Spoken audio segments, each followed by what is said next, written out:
Hi friends, സാൻട്രം വ്ലോഗിൻ്റെ പുതിയൊരു വീഡിയോയിലേക്ക് സ്വാഗതം. ഞാൻ രമ്യ സന്ദീപ്. ഇന്നത്തെ നമ്മളുടെ വിഷയം, യാതൊരു ചെലവുമില്ലാതെ നമുക്കൊരു പോട്ടി മിക്സ് റെഡിയാക്കാനായിട്ട് പറ്റും.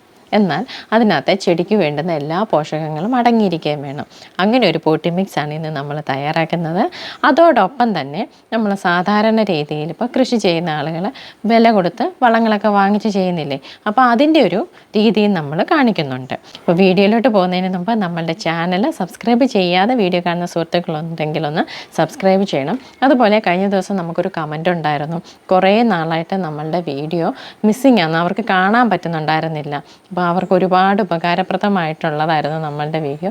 ഈയിടെയാണ് പിന്നെയും ചാനൽ കണ്ടുപിടിച്ചതെന്ന്. അപ്പോൾ അങ്ങനെ ഒരുപാട് ആളുകളുണ്ടെന്ന് നമുക്കറിയാം. അപ്പോൾ ഇടയ്ക്കെങ്കിലും നമ്മളുടെ ആ വീഡിയോ ഒന്ന് കാണാതെ പോകുന്നത് കൊണ്ട് നോട്ടിഫിക്കേഷൻ വരാത്തതാണ് അതിനുള്ള കാരണം. അങ്ങനെയുള്ള ആളുകൾ ഇടയ്ക്കിടയ്ക്ക് സാൻട്രം വ്ലോഗ് എന്നൊന്ന് സെർച്ച് ചെയ്ത് നോക്കിയാൽ മതി, നമ്മളുടെ വീഡിയോ കാണാനായിട്ട് പറ്റും. നമ്മൾ എല്ലാ ആഴ്ചയിലും 2 വീഡിയോ മുടങ്ങാതെ ഇടുന്നുണ്ട്. അപ്പം ഈ നമ്മളുടെ വീഡിയോ മിസ്സായി പോകുന്നവർ ദയവ് ചെയ്ത് ഫേസ്ബുക്കിലാണെങ്കിലും യൂട്യൂബിലാണെങ്കിലും വന്ന് സാൻട്രം വ്ലോഗ് എന്നൊന്ന് സെർച്ച് ചെയ്ത് നോക്കണേ. ഒരുപാട് ഉപകാരപ്രദമായിട്ടുള്ള ഒരുപാട് വീഡിയോസ് നമ്മളിപ്പോൾ അപ്ലോഡ് ചെയ്തിട്ടുണ്ട്. അപ്പോൾ നമുക്ക് കാര്യത്തിലേക്ക് കിടക്കാം. സാധാരണ വീട്ടമ്മമാർക്കൊക്കെ ആണെങ്കിൽ പോട്ടി മിക്സ് കടയിൽ പോയി വാങ്ങിച്ചുകൊണ്ട് വരുന്നതിനുള്ള ബുദ്ധിമുട്ടും, ചില ആളുകൾക്ക് ഇത്രയും പൈസ മുടക്കി ഓരോ ഐറ്റം വാങ്ങിക്കുന്നതിനുള്ള ബുദ്ധിമുട്ടും ഒക്കെ ഉണ്ട്. അപ്പോൾ അങ്ങനെയുള്ളവർക്ക് വളരെയധികം പ്രയോജനം ചെയ്യുന്ന ഒരു വീഡിയോ ആണ് നമ്മളുടേത്. ഇത് കണ്ടോ, നമ്മളിവിടെ 2 പോർഷനിലായിട്ട് മണ്ണെടുത്ത് വെച്ചിട്ടുണ്ട്. ഒന്ന്, നമ്മൾ സാധാരണ വീട്ടിൽ നമുക്ക് എളുപ്പം എടുക്കാൻ പറ്റുന്ന ഐറ്റംസുകളെല്ലാം കൂടെ വെച്ചിട്ട് നമുക്ക് പോട്ടി മിക്സ് നല്ല പവർഫുള്ളായിട്ട് തന്നെ തയ്യാറാക്കാൻ പറ്റുന്നതും, അതുപോലെ തന്നെ നമ്മൾ പുറത്തുനിന്ന് കുറച്ച് കാര്യങ്ങളൊക്കെ വാങ്ങിച്ച് പോട്ടി മിക്സ് തയ്യാറാക്കത്തില്ലേ, അതിന് വേണ്ടിയിട്ടും നമ്മൾ 2 രീതിയിൽ മണ്ണിവിടെ എടുത്ത് വെച്ചിട്ടുണ്ട്. നമ്മളിപ്പം സീറോ കോസ്റ്റ് പോട്ടി മിക്സ് റെഡിയാക്കുന്ന കാര്യമാണ് പറയുന്നത്. എന്നാൽ മണ്ണിൻ്റെ പുളിപ്പ് മാറ്റുന്നതിൽ നമുക്ക് യാതൊരു കോംപ്രമൈസും ഇല്ല. നമ്മളുടെ കേരളത്തിൻ്റെ മണ്ണിൽ അസിഡിറ്റി ഉണ്ട്. അതുകൊണ്ട് കുമ്മായമോ ഡോളോമേറ്റോ ഇട്ട് പുളിപ്പ് മാറ്റിയ മണ്ണിൽ മാത്രമേ ചെടി നല്ല രീതിയിൽ വളരത്തുള്ളൂ. ഒരു ഗ്രോ ബാഗിലേക്ക് ഏകദേശം 1 പിടി കുമ്മായമേ മാത്രമേ ആവശ്യമായിട്ട് വരുന്നുള്ളൂ. 1 കിലോ കുമ്മായത്തിന് ഏകദേശം 20 രൂപയാണ് റേറ്റ് വരുന്നത്. അപ്പോഴും നമുക്ക് അവിടെ കാൽക്കുലേറ്റ് ചെയ്ത് നോക്കുകയാണെങ്കിൽ വളരെ തുച്ഛമായ ഒരു റേറ്റേ അവിടെ വരുന്നുള്ളൂ. ബാക്കിയെല്ലാം നമ്മളിത് സീറോ കോസ്റ്റിൽ തന്നെയാണ് കാണിക്കുന്നത്. നമ്മളിവിടെ 2 രീതി മണ്ണ് എടുത്തിട്ടുണ്ട്. ഇത് ഒരു ഗ്രോ ബാഗിലേക്കുള്ള മണ്ണാണ്. ഇത് നമ്മൾ ഒരു ചട്ടിയാണ് എടുത്തിട്ടുള്ളത്. ഇത് കണ്ടോ, ഇത് 1.5 ചട്ടി മണ്ണുണ്ട്. അപ്പോൾ ഈ 1.5 ചട്ടി മണ്ണിനകത്താണ് നമ്മൾ മണ്ണ് തന്നെയല്ല, അതിൻ്റെ ഇതിനകത്ത് ചെറിയ അളവിൽ മണലുമുണ്ട്. ചെറിയ ചെറിയ കല്ലുകളും മണ്ണുകളും മണലുകളും എല്ലാം കൂടെ ചേർന്നിട്ടുള്ളതാണ്. ഇതിന് പോട്ടി മിക്സിന് ഇളക്കം കിട്ടാൻ പശമ ഇല്ലാത്ത രീതിയിലുള്ള മണ്ണായിരിക്കണം നമ്മൾ എടുക്കേണ്ടത്. ഇത് നമ്മൾ ഒരു ചട്ടി മണ്ണാണ് എടുത്തിരിക്കുന്നത്. ഇത് ഒരു ഗ്രോ ബാഗിലേക്ക് വേണ്ടിയിട്ടുള്ളതാണ് എടുക്കുന്നത്. നമ്മൾ ഇതേ തന്നെ തുടങ്ങാം. ഇതിൻ്റെ ഒരു ഹാഫ് വരുന്ന അത്രയും നമുക്ക് ചാണകപ്പൊടിയും കൂടി ഇട്ട് കൊടുക്കുമ്പോൾ ഇത് രണ്ടും തുല്യമാകും. ഇത് ചാണകപ്പൊടിക്ക് പകരം സീറോ കോസ്റ്റിൽ നമ്മൾ ഇടുന്നത് ഇതാണ്. ചാണകപ്പൊടിയുടെ ഉപയോഗം നമുക്ക് നല്ല രീതിയിൽ തന്നെ അറിയാം. നൈട്രജൻ നമ്മുടെ ചെടിക്ക് വേണ്ടുന്നതിന് വേണ്ടിയിട്ടാണ് നമ്മൾ ചാണകപ്പൊടി ഇട്ട് കൊടുക്കുന്നത്. ഒന്നുകൂടെ പറയട്ടെ, ഇതാണ് നമ്മൾ സീറോ കോസ്റ്റിൽ ചെയ്യുന്ന പോട്ടി മിക്സ്. ഇത് നമ്മൾ സാധാരണ നോർമലി എങ്ങനെയാണോ ഒരു ഗ്രോ ബാഗ് നിറയ്ക്കാൻ വേണ്ടുന്ന പോട്ടി മിക്സ് റെഡിയാക്കുന്നത്, അങ്ങനെയുള്ളതാണിത്. നൈട്രജന് വേണ്ടിയിട്ട് നമ്മളിവിടെ ചാണകപ്പൊടി കൊടുത്തു. എന്നാൽ ഇവിടെയും നൈട്രജന് വേണ്ടിയിട്ട് നമ്മൾ ചീമക്കൊന്നയുടെ ഇല കൊടുത്തിട്ടുണ്ട്. ഇതിൽ 8% നൈട്രജൻ അടങ്ങിയിട്ടുണ്ടെന്ന് മിക്കവർക്കും അറിയാവുന്ന കാര്യമായിരിക്കും. എന്നാൽ അറിയാത്തവർക്ക് വേണ്ടി ഒന്നുകൂടെ പറയാം. ഇത് നമ്മളിപ്പോൾ ഗ്രോ ബാഗിൽ ഇട്ട് കൊടുക്കുകയാണെങ്കിൽ നമ്മൾ ഇതിനെ ജീർണിച്ച് വരണം. ജീർണിച്ച് വന്ന് ഇത് മണ്ണുമായിട്ട് ലയിച്ചിട്ട് ഇതിൻ്റെ നൈട്രജൻ്റെ അളവ് നമ്മുടെ ചെടികൾക്ക് വലിച്ചെടുക്കാൻ പറ്റുന്ന ഒരു സമയം എടുക്കും. എന്നാൽ ചാണകപ്പൊടി നമ്മൾ ഇട്ട് കൊടുക്കുകയാണെന്നുണ്ടെങ്കിൽ പെട്ടെന്ന് തന്നെ അത് വർക്കായിട്ട് ചെടികൾക്ക് പെട്ടെന്ന് വലിച്ചെടുക്കാൻ പറ്റും. അപ്പോൾ നമ്മളൊരു തൈ നട്ട് കൊടുത്താൽ അന്നേരം തന്നെ അത് ചെടിക്ക് വലിച്ചെടുക്കണമെങ്കിൽ നമ്മൾ നൈട്രജൻ ഇങ്ങനെ ഇട്ട് കൊടുത്തത് കൊണ്ട് കാര്യമില്ല. അതിന് വേണ്ടിയിട്ട് ഞാൻ എടുത്തിട്ടുള്ളത് തേയിലച്ചണ്ടി കമ്പോസ്റ്റ്. നമ്മൾ എങ്ങനെയാണ് തേയിലച്ചണ്ടി കമ്പോസ്റ്റ് ഉണ്ടാക്കുന്നതെന്ന് നേരത്തെ വീഡിയോ ചെയ്തിട്ടുണ്ടായിരുന്നു. ആ തേയിലച്ചണ്ടി കമ്പോസ്റ്റിൽ നല്ല രീതിയിൽ തന്നെ നൈട്രജനും ഫോസ്ഫറസും എല്ലാം അടങ്ങിയിട്ടുണ്ട്, പൊട്ടാസ്യം എല്ലാം ഉണ്ട്. അപ്പോൾ നമുക്ക് ചെടികൾക്ക് പെട്ടെന്ന് വലിച്ചെടുക്കാൻ വേണ്ടിയിട്ട് നമ്മൾ ഏകദേശം 1 കപ്പ് എന്നുള്ളൊരളവിൽ, അല്ലെങ്കിൽ നമ്മുടെ കയ്യിലുള്ളതിനനുസരിച്ച് നമ്മൾ ഇതിനകത്ത് ഇട്ട് കൊടുത്തിട്ടുണ്ട്. ഇത് പെട്ടെന്ന് തൈയായിട്ടുള്ള ചെടിക്ക് വലിച്ചെടുക്കാനായിട്ട് പറ്റും. പിന്നെ അതുപോലെ നമുക്കറിയാം നമ്മൾ സാധാരണ കമ്പോസ്റ്റുകളൊക്കെ കരിയില കമ്പോസ്റ്റൊക്കെ ഉണ്ടാക്കുമല്ലോ, ആ കമ്പോസ്റ്റുകളായാലും മതി. ഇതുപോലെ നമ്മൾ ഏതെങ്കിലും ടൈപ്പ് കരിയില ഈ സാധാരണ നമ്മൾ കടയിൽ നിന്ന് വാങ്ങിക്കുന്ന കമ്പോസ്റ്റിന് ക്യാഷൊക്കെ കൊടുത്തായിരിക്കുമല്ലോ വാങ്ങിക്കുന്നത്. എന്നാൽ കരിയില കമ്പോസ്റ്റ് നമ്മളൊരു ചാക്കിനകത്ത് കരിയില നിറച്ച് വെച്ചതിന് ശേഷം സൂക്ഷ്മജീവികളുടെ പ്രവർത്തനത്തിന് കുറച്ച് കഞ്ഞിവെള്ളം ഒഴിച്ചു വെച്ച് 45 ദിവസമൊക്കെ ആകുമ്പോഴത്തേന് നമുക്ക് നല്ല രീതിയിൽ തന്നെ കമ്പോസ്റ്റായിട്ട് കിട്ടും. അപ്പോൾ അങ്ങനെയുള്ള കമ്പോസ്റ്റ് ഉണ്ടെങ്കിൽ അതും നമുക്കിതിൻ്റെ കൂട്ടത്തിൽ ഉപയോഗിക്കാവുന്നതാണ്. ഇപ്പോൾ വീട്ടമ്മമാരൊക്കെ ആണെങ്കിൽ തൂത്തുകൂട്ടുന്ന കരിയിലയൊക്കെ ഒരു ചാക്കിനകത്താക്കി വെക്കുക, അതിൻ്റെ മുകളിൽ കരിയിലയുടെ മുകളിൽ കഞ്ഞിവെള്ളം ഒഴിച്ചു കൊടുക്കുക, എന്നിട്ട് കെട്ടി വെക്കുക. കെട്ടി വെച്ചിട്ട് ആ ചാക്ക് തിരിച്ചൊന്ന് വെച്ച് കൊടുത്താൽ മതി. ഇങ്ങനെ നമുക്ക് കരിയില കമ്പോസ്റ്റും വളരെ പെട്ടെന്ന് ഉണ്ടാക്കാൻ പറ്റും. അതും നമുക്ക് നല്ലൊരു വളമാണ്. പിന്നെ നമുക്ക് കിച്ചൺ വേസ്റ്റുകൾ കമ്പോസ്റ്റാക്കി കൊടുക്കാൻ പറ്റാത്ത ആളുകൾ, ഇപ്പം നമ്മളെടുത്ത കമ്പോസ്റ്റ് പോലെ ഉള്ളത് കൊടുക്കാൻ പറ്റാത്ത ആളുകൾ ഇതുപോലെ സവോളത്തൊലി, പഴത്തൊലി ഞാൻ അരിഞ്ഞ് ഉണങ്ങി വെക്കുവേ. ഇപ്പം അങ്ങനെ മൊത്തം ഉണങ്ങിയിട്ടില്ല, കുറച്ച് പരുവായിട്ടുള്ളത്, അങ്ങനെയുള്ളതൊക്കെ ഇട്ട് കൊടുക്കുകയാണെങ്കിൽ നമുക്ക് ചെടികൾക്ക് വേണ്ടുന്ന മൂലകങ്ങളെല്ലാം കിട്ടും. അപ്പം ഞാൻ അതും കുറച്ചിട്ട് കൊടുക്കുന്നുണ്ട്.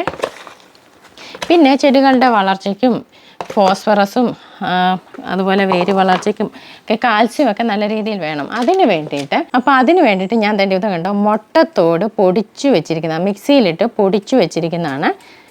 മുട്ടത്തോടും ഞാൻ കുറച്ച് ഇട്ട് കൊടുത്തിട്ടുണ്ട്.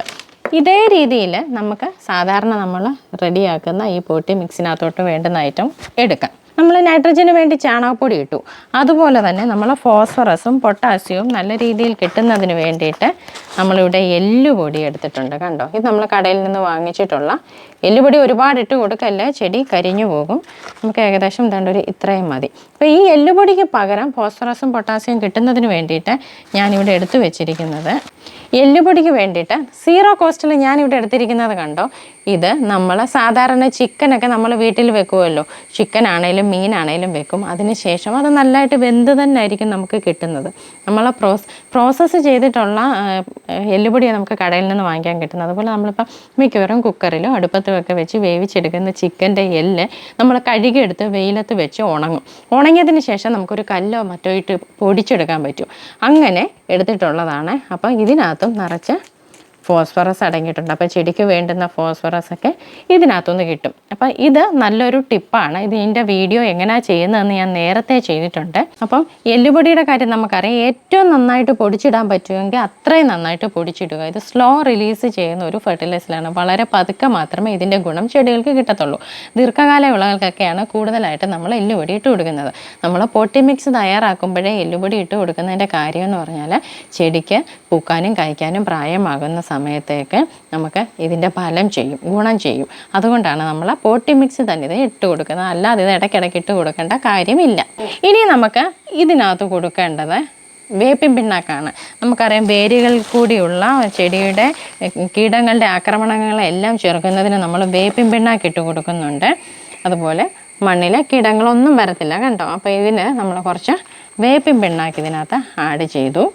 ഈ വേപ്പിൻ പിണ്ണാക്കിന് പകരം നിമാവിരകൾ പോലെയുള്ള കീടങ്ങളുടെ ആക്രമണം ചെറുക്കുന്നതിന് വേണ്ടിയിട്ട് നമ്മൾ കമ്മ്യൂണിസ്റ്റ് പച്ചയുടെ ഇലയാണ് ഇവിടെ എടുത്തിരിക്കുന്നത്.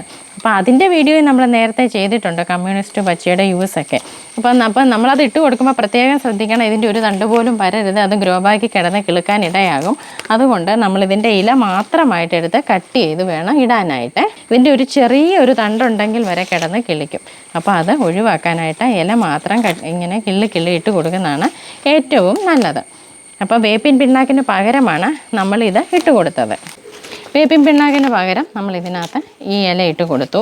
ഇനി ഞാൻ ഇതിനകത്ത് ഇടുന്നത് ട്രൈക്കോഡർമയാണ്. സസ്യകുമിൾ രോഗങ്ങൾക്കെല്ലാം എതിരായിട്ട് നമുക്കിത് യൂസ് ചെയ്യാനായിട്ട് പറ്റും.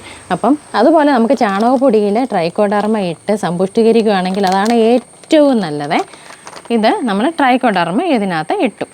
ഒരെണ്ണത്തിനൊക്കെ നമുക്കൊരു 20 ഗ്രാം എന്നൊരളവിലൊക്കെ നമുക്ക് ഒരു ഗ്രോ ബാഗിലേക്ക് എടുക്കാം. അപ്പം ഇത് സൂക്ഷ്മജീവികളുടെ പ്രവർത്തനത്തിന് നല്ല രീതിയിൽ തന്നെ സഹായിക്കും. അതുപോലെ തന്നെ ഇതേ നമ്മളിവിടെ വാം എടുത്തിട്ടുണ്ട്. വാം എന്ന് പറയുന്നത് നമ്മുടെ വേര് വളർച്ചയ്ക്കും ചെടികളുടെ വളർച്ചയ്ക്കും എല്ലാം നല്ല രീതിയിൽ ഹെൽപ്പ് ചെയ്യുന്നതാണ്.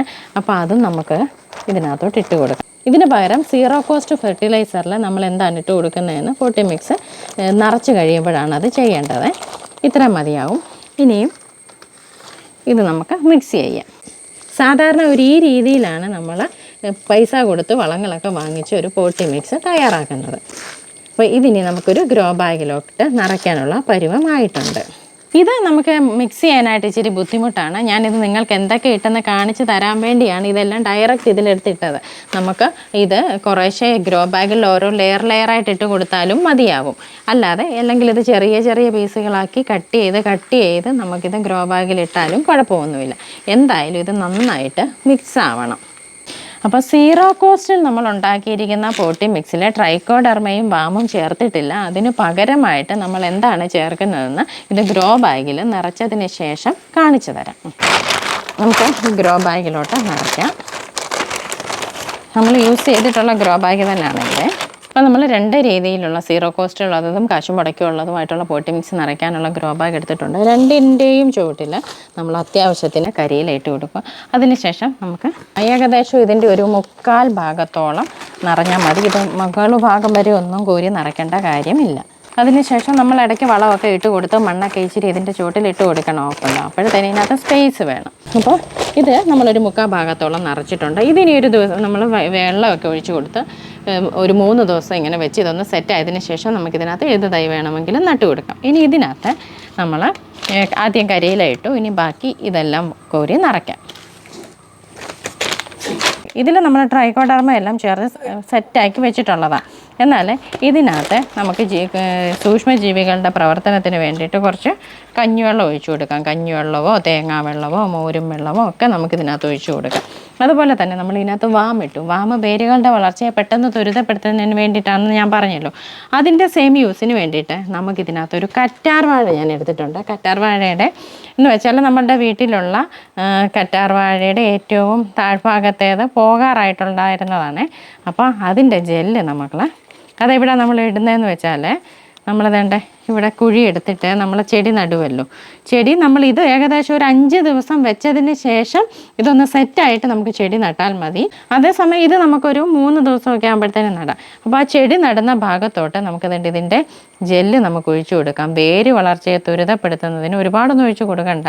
വേര് വളർച്ചയെ ത്വരിതപ്പെടുത്തുന്നതിന് നല്ല രീതിയിൽ നമ്മുടെ ഈ അലോവേര സഹായിക്കുന്നുണ്ട്. ഇത് നമ്മൾ നടുന്ന സമയത്ത് എടുത്താൽ മതി, ഇതുപോലെ ഉപയോഗിച്ച് കൊടുത്താൽ മതി. ഞാനിപ്പോൾ നിങ്ങൾക്ക് മനസ്സിലാകുന്നതിന് വേണ്ടിയിട്ടൊന്ന് കാണിച്ചെന്നേ ഉള്ളൂ. അപ്പോൾ ഇങ്ങനെയാണ് നമ്മൾ സീറോ കോസ്റ്റിൽ ഒരു പോട്ടി മിക്സ് റെഡിയാക്കുന്നത്. അപ്പോൾ ഇന്നത്തെ വീഡിയോ കൃഷി ചെയ്യുന്നവർക്ക്, പ്രത്യേകിച്ച് വീട്ടമ്മമാർക്ക്, ഇത് വലിയ രീതിയിൽ അങ്ങ് കൃഷി ചെയ്യുന്നവർക്ക് വേണ്ടിയിട്ടൊന്നും അല്ല.